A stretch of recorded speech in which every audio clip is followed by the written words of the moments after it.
On what should have been a quiet Saturday morning, Harvard's Longwood Medical Campus slowly stirred to life. The first rays of sunlight crept over the historic buildings, casting long shadows across the empty walkways. For most, it was just another day in a place dedicated to healing, research, and discovery. But that peace was shattered in an instant by a sudden, violent explosion. The tranquil atmosphere was replaced by chaos, as sirens pierced the morning air and emergency vehicles rushed to the scene. In a matter of moments, a center of learning and hope was transformed into a crime scene. The blast ripped through the early morning calm, its shockwaves reverberating not just through the Goldenson building, but throughout the entire campus and beyond. Students, faculty, and staff, many still at home, were jolted by the news, struggling to comprehend what had just happened. Authorities wasted no time. Within minutes, investigators and police officers converged on the site, quickly determining that this was no accident. The evidence pointed to a deliberate attack, targeting one of the world's leading hubs of medical research and innovation. News of the explosion spread like wildfire. Emergency alerts buzzed on phones, and social media lit up with speculation and fear. Students and staff anxiously checked for updates, desperate for information about what had happened, and why. The explosion struck in the pre-dawn hours of November 1st, 2025, a time when the campus was nearly deserted. Most classrooms and labs were empty, and only a handful of people were present, making the attack all the more chilling. The force of the blast caused significant structural damage, shattering windows and setting off the building's fire alarm. Within minutes, firefighters and first responders arrived, braving the uncertainty of the situation to secure the area and search for survivors. As dawn broke, the Goldenson building, once a symbol of progress, became the epicenter of a major investigation. News crews gathered, capturing the tense atmosphere as law enforcement cordoned off the area and began their search for clues. Initial reports confirmed an explosion, but details remained scarce. Was anyone hurt? Was there an ongoing threat to the campus or the city? The lack of answers only heightened the sense of fear and uncertainty. The academic world, usually defined by open discourse and collaboration, now found itself behind police barricades. Forensic teams combed the site for evidence, their presence a stark reminder of the vulnerability even the most prestigious institutions can face.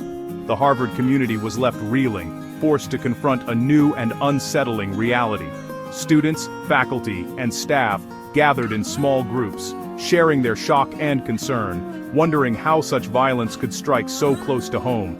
As investigators sifted through the debris, searching for answers, one thing was clear: the events of that morning would leave a lasting mark on Harvard. And the search for truth had only just begun. At 2:48 a.m., a piercing fire alarm shattered the stillness of the night at Harvard's Goldenson building, jolting awake anyone within earshot. The campus, usually so peaceful before dawn, was suddenly alive with tension and confusion. Responding swiftly, a Harvard University police officer arrived on the scene, just in time to catch a glimpse of two shadowy figures sprinting away from the building. The suspects melted into the darkness, leaving behind a scene of chaos and unanswered questions. Inside, the fourth floor, home to cutting-edge scientific research, was devastated. Equipment was destroyed, glass littered the floor, and the acrid smell of smoke hung in the air. Officers quickly secured the area, realizing almost immediately that this was no accident.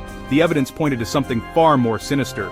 The Boston Fire Department's arson unit was called in, and after a careful examination, they confirmed everyone's worst fears. The explosion had been deliberately set.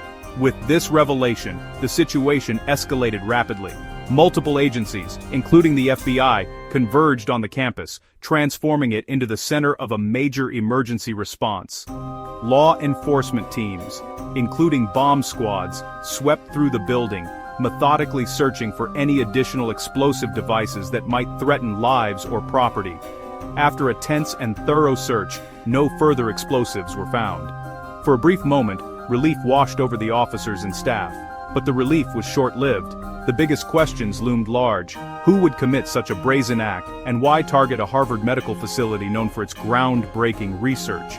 The suspect's escape triggered a massive citywide manhunt, with police racing through Boston streets and coordinating a relentless search. Investigators worked around the clock, piecing together the timeline, collecting evidence, and scouring security footage for any clue that might lead to the perpetrators. The deliberate nature of the attack sent shockwaves through the Harvard community, leaving students, faculty, and staff anxious and fearful for their safety. The race to find answers, and those responsible, was now a matter of urgency, with every second counting. As dawn broke over Harvard, the investigation was only just beginning, and the search for the truth had never been more critical. By Saturday afternoon, the investigation had a breakthrough. Surveillance images captured two masked suspects moving through the Goldenson building. These images, pulled from security cameras, marked a turning point in the case, providing investigators with their first real leads since the incident occurred. The photos, though grainy and difficult to decipher, offered the first public glimpse of those believed responsible for the break-in. The suspects' faces were obscured, but their clothing and posture stood out, giving authorities something to work with. Police quickly released the images to the public, launching a citywide manhunt and urging anyone with information to come forward. News outlets broadcast the photos, and social media lit up with speculation and concern. The first suspect was described as wearing a gray ski mask, a brown hoodie with distinctive black and yellow writing, beige pants, and light-colored clogs. The combination was unusual, and investigators hoped it would jog someone's memory. The second suspect wore a long face mask, a black hoodie, plaid pants, and black shoes.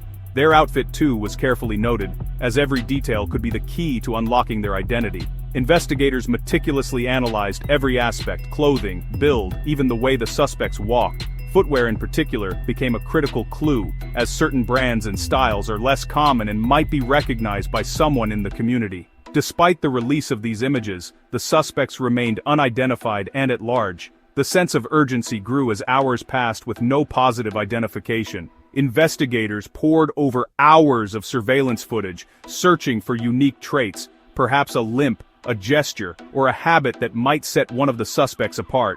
They hoped that someone, somewhere, would recognize even the smallest detail. The community's vigilance became vital to the investigation. Students, faculty, and local residents watched the news closely, sharing updates and theories, determined to help keep their campus safe. Police urged the public to remain alert. Do not approach the suspects, but report any information immediately. Emergency alerts were sent to phones across the area, emphasizing the seriousness of the situation. The search for these two individuals was now the top priority for law enforcement, with officers working around the clock and the entire community on edge, hoping for a swift resolution. The Harvard explosion triggered a massive, coordinated response from local, state, and federal agencies. Harvard University Police led the case, joined by Boston Police and the FBI's counterterrorism experts. Their first priority: ensure no ongoing threat to campus or the city. After confirming no additional devices, law enforcement increased patrols and searched nearby buildings. Forensic teams meticulously collected evidence from the blast site, analyzing bomb fragments for clues. Digital investigators reviewed hours of surveillance footage, tracing the suspects' movements. Every detail, physical and digital, was scrutinized for leads. The collaboration pooled every available resource to identify the perpetrators. The investigation pressed forward on all fronts. The most important news: no one was hurt. The early hour meant the Goldenson building was nearly empty, sparing lives. Relief swept the Harvard community, but fear quickly followed. Security was tightened across all campuses: more patrols, restricted access, and constant vigilance. The university communicated updates and support resources, including mental health services. Leaders condemned the attack and pledged full cooperation with law enforcement. Academic life was disrupted, labs closed, research halted, and anxiety replaced routine. Conversations everywhere centered on the explosion and the ongoing manhunt. The sense of safety was shattered, but the community's resilience was clear. The scars of this event would take time to heal. The focus now: safety, justice, and recovery. The explosion's impact rippled far beyond Harvard, shaking the entire city of Boston.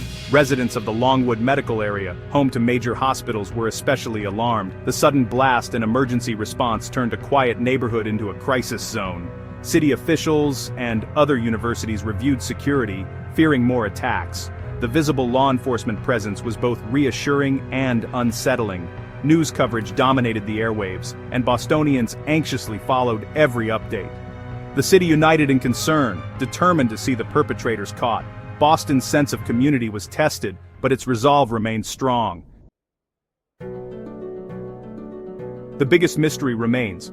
Why was Harvard's medical campus targeted? No group has claimed responsibility, and no motive has emerged. Investigators are exploring every possibility: terrorism, personal grievance, or random violence. The attack comes amid a tense year for Harvard, with national debates and high-profile lawsuits swirling. While no direct link is clear, the context adds to the anxiety. Until the suspects are caught, the motive and the threat remains unknown. The search for answers is as urgent as the search for the perpetrators. Law enforcement is appealing directly to the public for help. The key to solving the case may be a citizen who recognizes a detail from the surveillance images. Authorities urge anyone with information to contact the Harvard University Police tip line. Even the smallest tip could break the case wide open. The explosion is a stark reminder of the threats facing our institutions. The community's vigilance and cooperation are essential to bringing the suspects to justice. The call is clear. If you know something, say something. Together, Boston and Harvard stand determined to protect what matters most.